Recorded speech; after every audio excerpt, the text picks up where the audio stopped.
All right, guys, let's talk about ascending triangles here. Guys, ascending triangles are perhaps some of the most bullish patterns that there is in the stock market. Now, you typically want to find one that's coming out of an uptrend, okay? Within an uptrend, it's a bullish continuation pattern. In this instance, we have a downtrend, but what I want to show you in this video, guys, is what the ascending triangle looks like on a chart. How do we validate if that truly is an ascending triangle, or are we just seeing something else?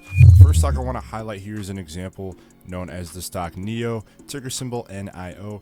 Let's dial into this here. So first thing you want to look for is higher lows. You want to find a trend line. Now I like to look for 3 touches. We only have 2 here on NIO. Okay, so far we're not validating an ascending triangle quite yet, but we can speculate a little bit. Now let's draw another line here known as the resistance level, and typically with this you want to see a few more touches as well. At least 3 is my general rule of thumb. We only have 2 right here. So far I would not call this a valid ascending triangle pattern. Okay, that's a no for me, dog. Next one we're looking at is DraftKings in this example. So DKNG is the stock DraftKings. Now here is a beautiful ascending triangle. I'm going to talk to you about why. Now this one actually failed, and again, guys, we want to look for these coming in an uptrend. This is actually coming out of a downtrend here, which is not going to increase our chances of that being an ascending triangle.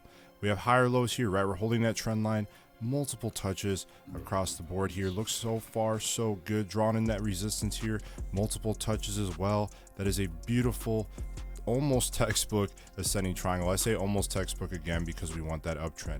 Guys, if you found this video helpful and you want to know how to spot these more often and or how to trade them, where to enter and exit, I got you covered. Be sure to check that link in our bio and or in the description below, guys. We'd love to have you in our Discord channel, and I'll see you in there.